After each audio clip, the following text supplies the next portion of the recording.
Boa noite, queridos. Muito bem. Semana passada nós falamos sobre missão e missões. Qual é a missão da igreja? Qual a missão da igreja? Adorar a Deus. E porque nós adoramos ao Senhor, nós fazemos missões. A adoração, as missões é justamente levar o evangelho para que outros venham a adorar ao Senhor. Outros conheçam o Senhor e adorem ao Senhor. Onde não há adoração, nós fazemos missões. Mas o fim principal é a adoração ao Senhor. Tudo fazemos para a glória dele. Então, hoje, nós vamos continuar falando sobre a questão de uma igreja missionária. O que é uma igreja missionária? Geralmente, nós temos sempre aqueles conceitos básicos, que você já deve ter ouvido várias vezes. O que a igreja faz no que diz respeito a missões? Nós devemos ir, contribuir e orar. Né? Geralmente, sempre esses três conceitos estão presentes. Né? No que diz respeito às missões, como posso dizer assim, transculturais. Mas como sermos uma igreja missionária? Nós temos um tema anual, que é santidade ao Senhor. Mas nós temos um lema quanto à questão da igreja, que é uma igreja para... Então eu preciso ser um missionário aqui também. Eu preciso ser um missionário aqui. Eu preciso pregar o evangelho aqui. Mas como é que nós fazemos isso? Então eu vou fugir um pouquinho desse orar, ir e contribuir, e vamos ver de que maneira nós contribuímos com o evangelho, nós buscamos adoradores onde nós estamos, como igreja local, uma igreja missionária, aqui onde nós estamos. Claro que nós também fazemos missões, e semana que vem nós vamos falar sobre a relação da igreja com os missionários. É importante nós falarmos isso. Mas nós não vamos, contribuímos e oramos, mas só fazemos isso? Se nós não vamos para outras tribos, povos, nações, línguas, nós temos o nosso próprio povo aqui que nós precisamos testificar, testemunhar, proclamar o evangelho a eles. Então é nesse sentido que nós vamos falar. Uma igreja que atua como uma igreja missionária. A atuação de uma igreja missionária. Convido você a abrir sua Bíblia na primeira carta aos Tessalonicenses, de Paulo aos Tessalonicenses, no capítulo 1.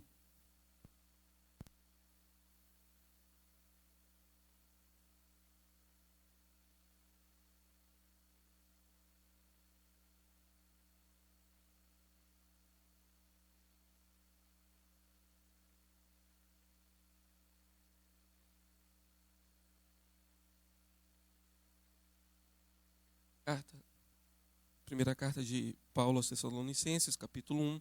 Vou começar do verso 2 até o final do capítulo, que diz assim: Damos sempre graças a Deus por todos vós, mencionando-vos em nossas orações e sem cessar, recordando-nos diante do nosso Deus e Pai da operosidade da vossa fé, da abnegação do vosso amor e da firmeza da vossa esperança em nosso Senhor Jesus Cristo.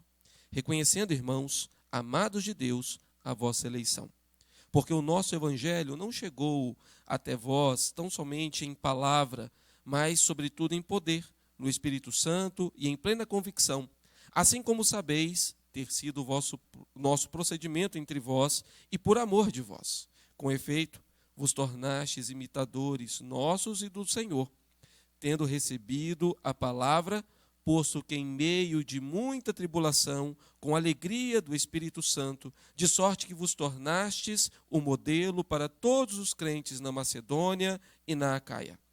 Porque de vós repercutiu a palavra do Senhor, não só na Macedônia e Acaia, mas também por toda parte se divulgou a vossa fé para com Deus, a tal ponto de não termos necessidade de acrescentar coisa alguma.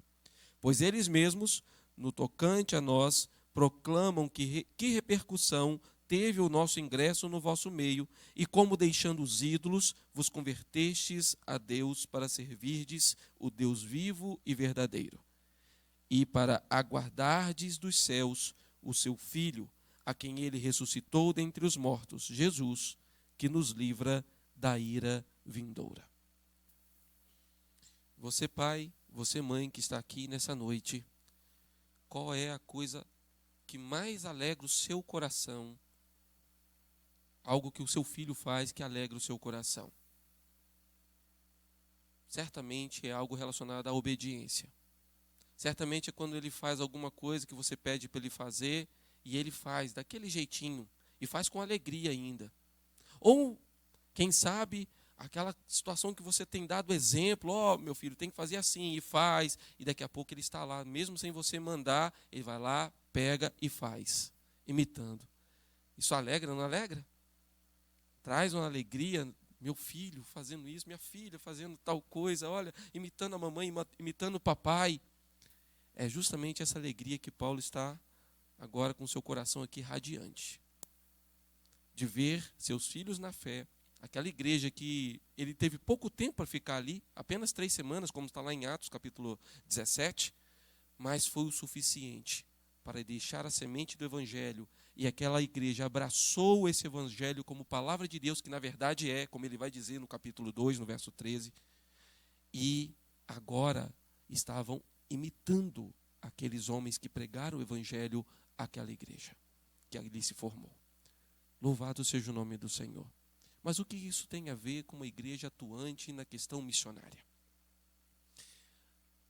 Observe que aquela igreja que agora estava imitando aquelas pessoas que levaram o evangelho a elas, elas agora se tornaram um modelo para outros crentes.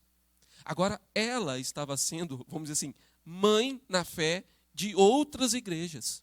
Agora a igreja da Macedônia, agora a igreja da Acaia e agora até de outras regiões estavam olhando para aquela igreja, olhando para a operosidade da fé daquela igreja, olhando para o amor abnegado daquela igreja, olhando para a firmeza na esperança daquela igreja e falando assim, é isso aí, esse é o verdadeiro evangelho. É isso. Uma igreja missionária é assim que age. Ela recebe o evangelho, mas ela não fica somente para si, igual o Mar Morto, que recebe água, mas não dispersa a água. Por isso é chamado de morto, porque a salinidade é tão grande ali, a quantidade de sal é tão grande que não tem vida. Mas precisa ser algo que recebe e despeja. Recebe e vai levando vida por onde passar. Essa é a igreja. E ela tem algumas características aqui. Eu gostaria de compartilhar rapidamente com os irmãos nessa noite. Uma igreja missionária é uma igreja bem resolvida internamente. Uma igreja missionária é uma igreja bem resolvida internamente. Observe que Paulo, no versículo 3, vai dizer: recordando-nos diante do nosso Deus e Pai da operosidade da vossa fé. Não era uma fé simplesmente de boca, era uma fé viva, era uma fé que fazia, que tinha ação, assim como Tiago depois vai falar lá no capítulo 2, né? Você tem fé, mas mostra a tua fé através das obras. Não tem obras. Tiago e Paulo não estão batendo cabeça e entrando em contradição. Simplesmente o que Tiago está falando é justamente sobre isso aqui que Paulo está falando aos Tessalonicenses. Como é que eu demonstro a minha fé? Trabalhando. Já que eu creio, eu faço a minha vida, é um ato de acordo com aquilo que eu creio. A minha vida é um culto de adoração ao Senhor conforme aquilo que eu creio. Então aquilo que eu faço para a glória de Deus, porque eu creio que é para isso que eu fui criado. Então, era uma igreja, queridos, bem resolvida internamente. Tinha uma fé operosa, uma fé que fazia, que movia aquela igreja a trabalhar em prol do evangelho. Era uma igreja que tinha um amor abnegado. Eles não tinham as coisas simplesmente assim, o que é seu é meu e o que é meu também. Não. Tinham as coisas em comum, como era lá no início, lá em Jerusalém ainda, quando a gente ouve lá no capítulo, ou quando a gente lê lá no capítulo 2 de Atos, né, que tinham tudo em comum, e faziam suas refeições, e cultuavam. Essa era uma igreja que fazia isso. E como é que eles demonstravam isso? Quando chegava, às vezes, um viajante, um missionário, eles o recebiam, eles o acolhiam. A gente tem falado sobre isso aqui. Missão da IPG2, adoração, edificação, evangelização e acolhimento.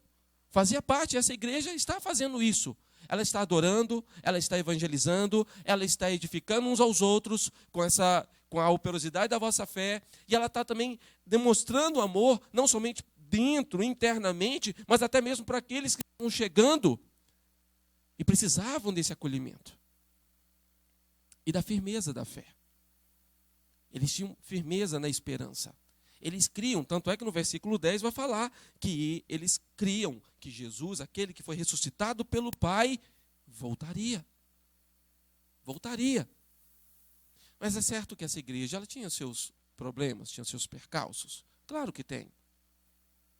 A igreja primitiva lá de Atos 2 tinha, tanto é que teve a instituição dos diáconos por causa disso, que começou a haver murmuração dentro da igreja. Até mesmo dentro da liderança, bateram um pouco de cabeça, lá em Antioquia, né, com a questão de Barnabé e Saulo. Tinha suas dificuldades. Certamente, nem todos tinham uma fé tão operosa assim. Certamente, um ou outro deixava a desejar. Certamente, havia aqueles que não tinham um amor tão abnegado assim. É certo que não, eu não vou acolher, não conheço essa pessoa, não sei de onde que ela veio, vou gastar aqui minha comida para repartir minha comida com essa pessoa. É certo que possivelmente tinha alguns desses dentro da igreja, não sei quantos membros tinham, se eram 50 ou se eram 500, mas certamente havia no meio ali alguns que não tinham tanto o amor abnegado assim. Certamente havia aqueles que não entenderam muito bem sobre essa firmeza na esperança, e isso está muito claro nessa própria carta. Lá no capítulo 4, quando Paulo tem que chamar a atenção, porque alguns, né, crendo que Jesus voltaria naquele período ali, já estavam até abandonando seus empregos, não queriam mais trabalhar, e Paulo assim, se você não trabalha, você também não coma. Que negócio é esse? Até Jesus voltar, continue a vida normal. Então havia pessoas ali que também que não entenderam muito bem assim, mas nós entendemos que se aquela igreja recebeu esse elogio da parte de Paulo, se aquela igreja estava sendo um modelo para outras igrejas, inclusive, é porque a maior parte dessa igreja praticava essas coisas. Tinha realmente uma fé operosa, tinha realmente um amor abnegado, tinha realmente uma firmeza na esperança. Nós precisamos, como uma igreja missionária, ter isso bem resolvido aqui dentro da nossa igreja. É muito difícil, queridos, nós buscarmos pessoas para congregar conosco, sendo que nós não mostramos essas coisas, essas características que são imprescindíveis do Evangelho. Eu já contei em uma outra ocasião, mas vou repetir. Quando eu cheguei no outro campo que eu trabalhei antes de vir para aqui, eu fui trabalhar com adolescentes. E não foi tão diferente aqui também. E uma coisa que me chamou a atenção, os nossos adolescentes, tanto lá quanto aqui também aconteceu isso, quando eu vim trabalhar aqui, eram completamente desunidos. Eles tinham umas amizades fora do que dentro da própria igreja. Quando eles levavam o visitante não para ouvir o evangelho, eles levavam o visitante para poder, depois do momento devocional, ficar conversando à parte com aquela pessoa para não se juntar com as outras. Eu falei assim, nós vamos mudar isso aí. Você pode achar que a técnica foi errada, mas deu certo. Deus sabe de todas as coisas. Eu falei assim, olha, eu não quero que você traga visitante. Nas próximas reuniões, vocês não vão trazer visitantes. Eu quero que vocês conversem entre si. Eu quero que vocês orem um com o outro. Eu quero que vocês fortaleçam a amizade de vocês. Porque um ano que eu estava lá, a gente não via ninguém se achegando. Quando se achegava, era assim, aleatoriamente, e vinha numa reunião, e daqui, quem sabe ano que vem volta de novo. A partir do momento que eles começaram a criar um laço entre eles, e internamente houve essa união, todas as pessoas que começaram a trazer, começar a se juntar com as outras. Eles não traziam para ficar separados conversando, eles traziam para juntar com o demais grupo, porque eram todos amigos agora. É assim também conosco, queridos. Nós precisamos estar internamente bem resolvidos. É certo que conhecer 500 pessoas é bem difícil. Não precisa começar querendo conhecer 500 pessoas de uma vez. Começa com um grupo. E aquele grupo, certamente, pelas amizades que tem com outros grupos, vai levar você a aumentar o seu contato dentro da igreja. Porque são todos seus irmãos. Pode ser que você fique aqui 5 anos e não conheça os 500, mas pelo menos uns 200, 250, certamente você vai saber quem é. A grande questão é que nós, às vezes, não fazemos esforço nenhum para isso. E muitas pessoas que chegam aqui, louvado seja o nome do Senhor, pela graça de Deus, permanecem. Mas muitas percebem a nossa desunião, muitas vezes. E isso é ruim. Nós não podemos. Nós precisamos mostrar que nós verdadeiramente somos bem resolvidos internamente. É por isso que nós estamos sempre batendo nessa tecla. Estamos aqui para adorar o Senhor, edificar uns aos outros. Como é que você vai edificar o outro se você não conhece o outro? Não tem como. Para você edificar a vida do outro, você precisa ter contato com essa pessoa. A não ser que seja, né, aqui, eu edificando vocês aqui pela palavra e sendo edificado por essa mesma palavra, mas cadê o contato? Cadê o abraço? Cadê o aperto de mão? É necessário, queridos, que nós possamos, quando levar o Evangelho, viver esse Evangelho. Porque não adianta eu falar sobre Jesus e chegar aqui e encontrar uma outra coisa. Falar sobre Jesus para a pessoa lá fora e ela chegar aqui e ela não ser acolhida. Não adianta. É necessário, queridos, que nós internamente estejamos bem resolvidos. Mas uma outra coisa que uma igreja missionária tem é o mover poderoso do Espírito. Observe no verso de número 5, os irmãos observem isso, quando ele diz assim: porque o nosso evangelho não chegou até vós somente em palavra, mas sobretudo em poder, no Espírito Santo e em plena convicção, assim como sabeis ter sido o nosso procedimento entre vós e por amor de vós. Nós precisamos buscar uma vida avivada no Senhor. Eu não estou falando de avivamento no sentido de barulho. Eu estou falando no sentido de deixar o Espírito Santo verdadeiramente controlar a sua vida. E deixar o Espírito Santo controlar a sua vida não é perder a noção da racionalidade. Não existe isso. Tanto é assim que lá em 1 Coríntios capítulo 14, o próprio Paulo vai dizer que o espírito do profeta está sujeito ao profeta. Então não tem esse negócio de eu entrar num êxtase. Não existe isso. Ser dominado pelo Espírito Santo é deixar que Ele guie, que Ele direcione a nossa vida. A igreja precisa deixar o Espírito Santo guiar a sua vida. Você, cada um de nós aqui, somos a igreja. Quando nós falamos bem da igreja, falamos bem de nós mesmos. Quando nós falamos mal da igreja lá fora, nós falamos mal de nós mesmos. Porque nós somos a igreja. Nós somos a igreja. E nós precisamos buscar esse poder que vem do alto, para que, revestidos deste poder, possamos pregar o Evangelho com ousadia, com intrepidez.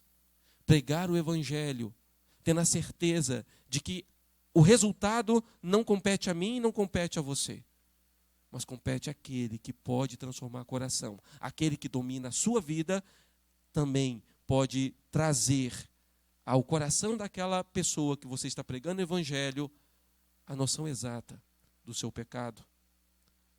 Trazer a complexidade da justiça, trazer o entendimento da santidade, do juízo de Deus. Queridos, nós precisamos ser uma igreja tomadas pelo mover poderoso do Espírito Santo. E nós não conseguimos fazer isso se nós não buscarmos o Senhor.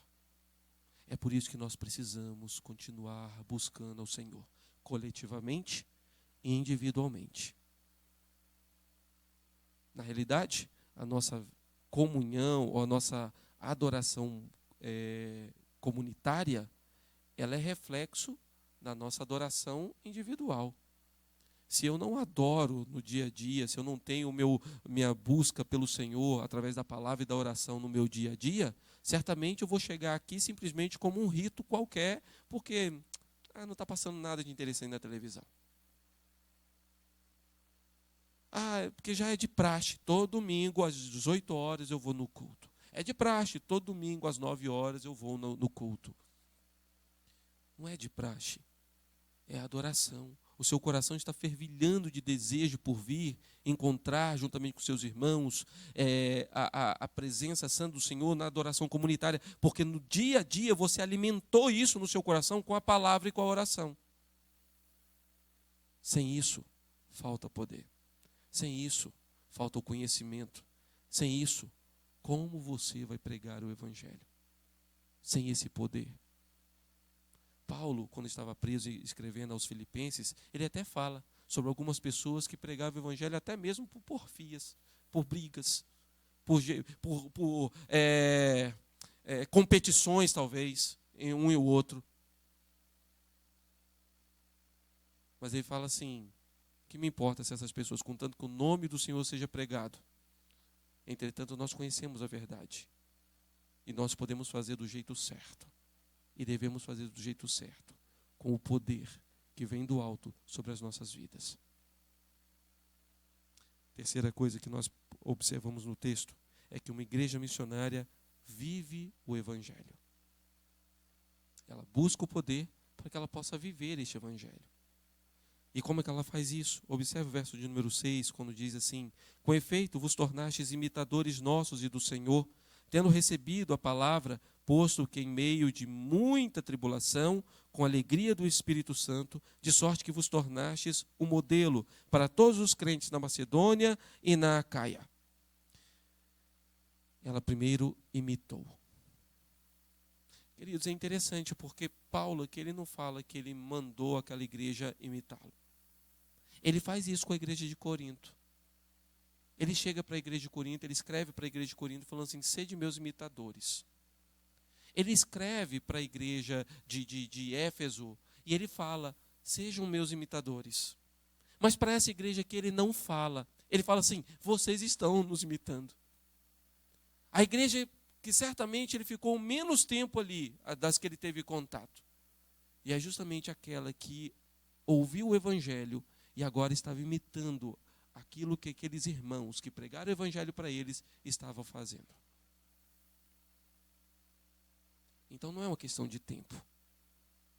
Mesmo ele tendo ficado 1 ano e meio em Corinto, mesmo ele tendo ficado um bom tempo em Éfeso, aquelas igrejas ele ainda teve que falar com elas: sejam meus imitadores. Essa igreja ele ficou 3 semanas. E agora ele está escrevendo falando assim: eu ouvi sobre a operosidade da fé de vocês. Eu ouvi que vocês não só nos imitaram, como agora estão se tornando modelos, sendo imitados por outras igrejas. Então não é uma questão de tempo, é uma questão de busca. Nós precisamos imitar o exemplo do Senhor Jesus, nosso Senhor e Salvador. Mas não simplesmente por uma questão de que o Senhor veio como um exemplo moral. Não. O nosso Senhor e Salvador não veio para ser um exemplo.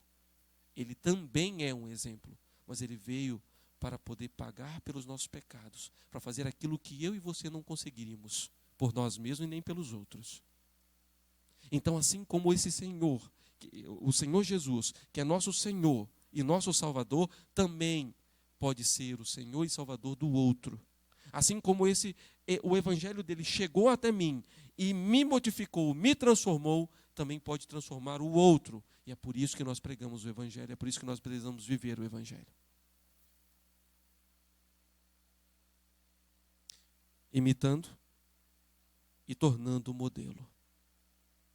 Certamente, queridos, o tornar modelo aqui não ficou simplesmente como aquela frase atribuída a Francisco de Assis, né? Que é assim, pregue o evangelho, se possível use palavras. Claro que não é. Claro que não é isso. Eles viviam o evangelho, mas eles pregavam o evangelho. Eles transmitiam o evangelho, eles falavam, eles pronunciavam, eles anunciavam o verdadeiro evangelho. Não era simplesmente uma questão de, não, a pessoa vai ver meu exemplo e aí quando ela me perguntar eu vou falar que eu sou da igreja e aí ela vai vir para a igreja. Não é anunciar a igreja. Já falamos isso semana passada. Pregar o evangelho é anunciar a Cristo, quem Ele é e o que Ele fez. Pregar o evangelho não é falar da igreja, que a sua igreja acolhe bem, que a sua igreja tem um bom louvor, que a sua igreja tem uma pregação bíblica. Falar que ela tem isso é muito bom. Mas isso não é pregar o evangelho. Pregar o evangelho é falar quem é Jesus e o que Ele fez. Você sabe quem é Jesus. Você sabe o que Ele fez por você. Não sabe? Ou então você não é um cristão. Se você é um crente, você sabe quem é Jesus e o que Ele fez por você. Então é isso que você transmite ao outro.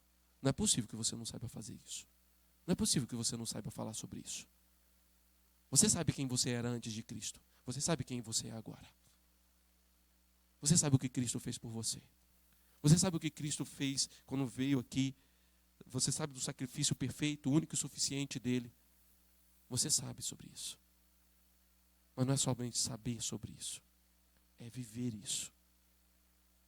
É viver isso. Dia após dia.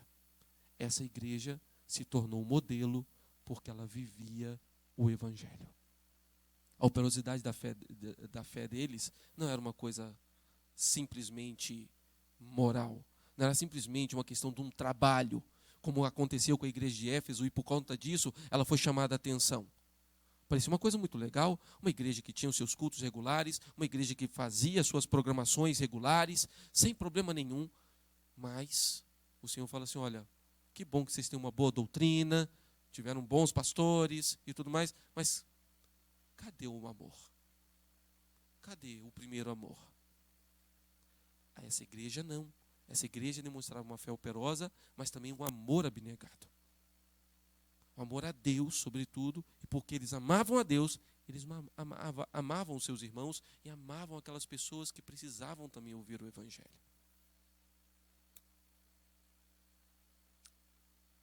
Nós imitamos nossos pais, nós imitamos aquilo que eles falaram conosco. E hoje, nós queremos que nossos filhos nos imitem.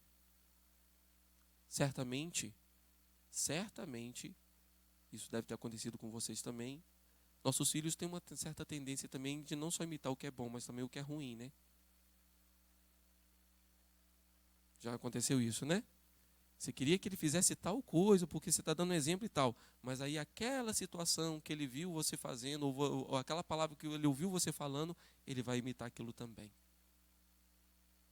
É por isso que Paulo sempre aqui traz que não era um imitador simplesmente dele, mas um imitador do próprio Senhor Jesus Cristo. Senhor e Salvador das suas vidas. Porque Paulo era um miserável pecador também. Mas o Senhor Jesus não. É aquele que, sem pecar, se fez pecado no nosso lugar. Por isso, quando imitarmos, ainda que nossos exemplos humanos sejam pessoas falhas, lembremos que o nosso exemplo perfeito não é. Ele é perfeito mesmo, completamente puro. É o Senhor Jesus. Por fim, uma igreja missionária prega o verdadeiro evangelho.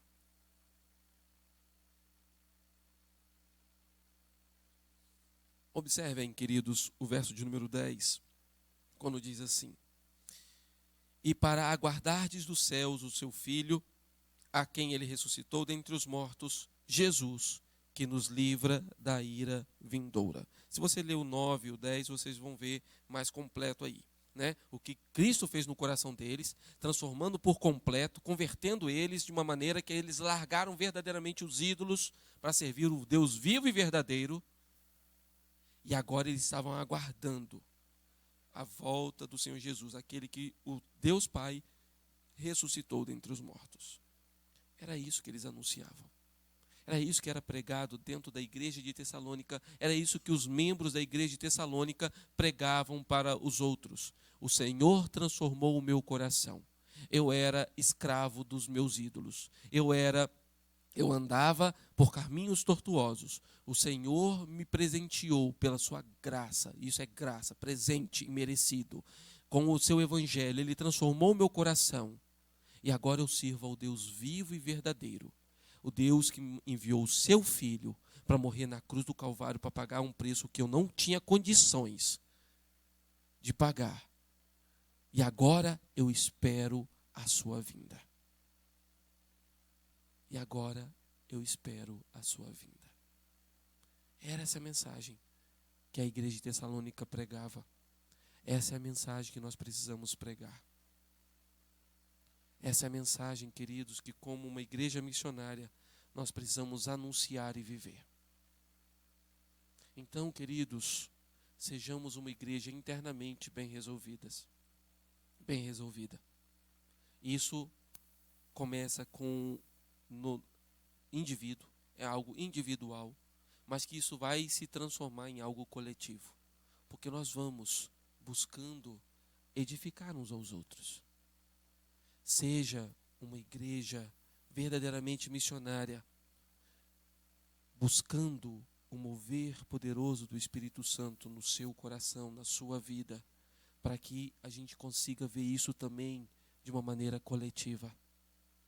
Seja uma igreja missionária, vivendo o Evangelho dia após dia, lembrando o que Cristo fez por você. E agora você é uma nova criatura nele. Pregue, anuncie isso às outras pessoas, para que as pessoas conheçam quem é Jesus e o que ele pode fazer também na vida delas, porque ele fez isso comigo e com você. Que Deus nos abençoe, queridos. Semana que vem, se assim o Senhor nos permitir, nós falaremos sobre a relação da igreja e os seus missionários. Hoje nós falamos mais internamente, mas semana que vem nós vamos falar sobre aquelas pessoas que nós enviamos, né? Ou que temos parcerias com aqueles que foram enviados. Louvado seja o nome do Senhor. Deus abençoe.